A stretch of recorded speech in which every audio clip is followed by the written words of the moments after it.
Hey everyone, it's Bree, and I'm back with another fun art topic to discuss. I usually do commentary like this, so if this is the type of stuff you like, then why not subscribe to see more of this fun content? This video is requested and the most wanted on my poll I made a bit ago, so I decided to discuss it. A lot of people in my audience expressed their struggles with it, so I decided instead of just giving my opinion on it, I'm going to try and give some advice on how I work through the same face and body syndrome. On my video about the jelly art style, which you can find on my page, I kind of went into a similar topic, that being diversity in art. I feel like both could be made out with the same question. That being, is the lack of these things in your art a problem? So a lot of the points I make here will be similar to the segment I made in the jelly art style video, but a bit more into depth. So if you feel like you've heard some of these points before and you've heard me say them, that's why. Also, today I'm going to try and draw and edit on my computer to see how that works, so yeah. Bear with my constant reach strokes because I'm drawing with the built-in mouse on my computer, which is very painful for my fingers. And also, in case you're wondering, I'm using Fire Palette to draw today. What is same face and body syndrome? Well, they're both two terms that are similar but for different areas. Same face syndrome is the most known as it has entire trends about it, so most people probably know what it is. But I'm still going to explain it just in case some of you are unaware of the meaning. Same face syndrome is exactly what it sounds like. It means your characters basically all look the same with their facial structures, their only differences being like hairstyle, skin tones, eye colors, etc. Same body syndrome is pretty much the same concept, but instead of facial structure, it's body types and shapes. I actually wasn't planning on discussing this aspect, but a commenter asked if I can cover it along with same face syndrome, so I said yes because I don't see too much of this compared to same face syndrome. I decided I could hit two birds with one stone in this video, so shout out to this commenter as you probably wouldn't have received this side of the discussion without them. Now after learning these terms, you're probably asking yourselves, well, do I have same face and body syndrome? Well, if you want to find out but aren't sure at first glance of your art, go into a drawing app and trace over a few drawings so you're left with just bases. Do they look pretty much the same? Then you probably have it. The same can go for bodies, except trace your body shapes and see if they all look similar. Now there's no need to be upset if you have it, it's fine, it happens to many artists so you're not alone. And you're probably wondering, well, is this bad? Does this make me a bad artist? And the answer is simple. Not really and no. Same face and body syndrome aren't necessarily bad, and if you're fine with what you're doing, then just keep doing it. You don't have to change up features to be more diverse if you want to stay in your comfort zone. If you're just doing art as a hobby, it doesn't really matter if your art is diverse or not because people quite literally cannot force you to draw these things. Sure, these things are good and are recommended, but it's not a necessity in doing art. And even if you're doing commissions, you still don't have to do these things because your buyer knows what you want to stick to, and if they don't want that, then they simply won't commission you and will buy from someone who can do these things. I think one of the times you really should be diverse in your body and facial structure is if you want to get into something like character design, since diversity is what people look for in these type of jobs. But diversity in these things, like I said, is still good if you want to expand your skill in drawing people. I do recommend getting out of your comfort zone and drawing things if you want to do art in a more professional way, like a career choice. You obviously don't have to, but I recommend it since trying new things is good for expanding your abilities in drawing people and just art in general.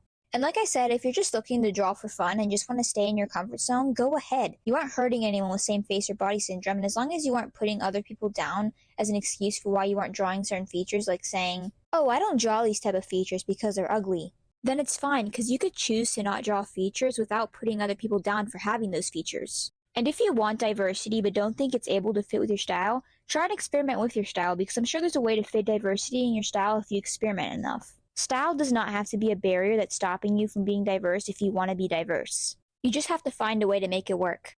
A topic I also want to bring up on the subject is that if you see someone struggling with same face or body syndrome, don't be a jerk about it to them. So many artists think that they have to be having diversity to be good at art, and while I said it's good to have, it doesn't make your art bad if you don't have it. There was actually a TikTok trend circling around the same face syndrome, which many artists got upset after realizing they had it. And something I like to say about this is, don't feel discouraged if you have it but don't want to have it. You can always practice and study diversity in features, whether it's for faces or bodies or anything else really. It may seem discouraging, but your art is still beautiful and improvement isn't impossible. I believe you could push past this habit, and if you want to get out of the habit, I am rooting for you on your journey in doing so. Even if the improvement seems like it's taking a little bit longer than most, don't get discouraged as there is no set time frame for improvement. We all move at our own paces and that's okay. Now, if you want to get out of the cycle of same face or body syndrome, here's how to do it. I also want to note that I am no way a professional, I'm just going based off of what helps me. And if these tips don't help you, this method just might not be for you and that's okay. And if you want, grab a pencil and paper or a drawing device and draw along with me in the style provided or your own style. So first off, draw 3 bases on how you'd normally draw people. Now let's start with the heads. Do your face shapes look the same? Try more sharp ones or more round ones. Use 3 separate photo references of people if you'd like, and base your features off of them. Now let's look at noses. Let's say all of my OCs have button noses. Maybe I could change the size and the structure. Like let's get this one a bridged nose and this one a round and wider nose. Make sure to keep in mind that if you want the OC to be a certain race, study the features of that race as well. Now looking at the lips, there are all different types of shapes and sizes for lips, like some are bigger, some are thinner, some are wider, some are smaller, and there are all different types you could choose from. And like I said, you can use references for what lip shape you want. Eyes are pretty much the same, and same are ears. They're all different sizes and all different shapes. Just adjust those so they're all different and use references if you need to. Sit there and study features overall, and mix and match features to get different looking outcomes. Study different races to see what their features are, and just study people in general to get a look at all the different shapes and sizes of features. Also, make sure to study expressions, since with the diversity of facial features comes the diversity of expression. I feel like that aspect isn't spoken a lot about, and the features themselves are more in the spotlight. And if you don't want your OC with a dead 10-foot long stare staring into your soul, trying to make you feel guilty for the trauma you put them through, add some fun expressions to make their mood a bit different of how you normally do it. Now, for same body syndrome, it's essentially the same but with bodies. Study the different body types, and if you want to trace over a photo of someone's body type you want to draw and then replicate it on your own, do it. Make yourself familiar with the different body shapes out there and try and draw them. There are rounder bodies, sharper ones, thinner or thicker ones. There's so many combinations and details you can add to them. Also, be diverse with poses that would match the expression or scenario, or just add different poses to practice your ability in positions. Adding fun poses that aren't the default standing pose adds a fun, unique flair to it. Study the features, then apply them to your style in a way that looks fitting. If you want to practice them in a realism style, then your style, then do it.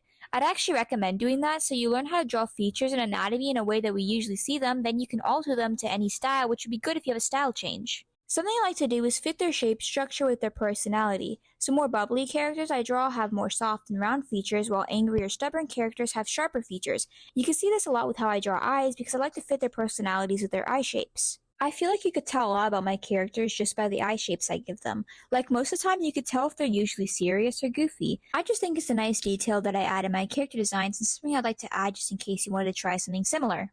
Overall, I hope my tips work out for you, and if they don't, that's totally fine, and I hope you find the practice method that works out for you. My whole point summed up is that if you want to be diverse with your features and body structures, be diverse, and if you don't want to leave your comfort zone, don't. Nobody can force you to do anything, and while it is good to have, especially if you're a learner, you can draw whatever you want. And if I did help you out, comment down below. If you found this video informative and helpful, really consider subscribing as it helps the channel out a lot. Also, make sure to check out my other videos, like and comment your thoughts and whether you agree or not with my viewpoints. I'll see you all in the next video. Bye!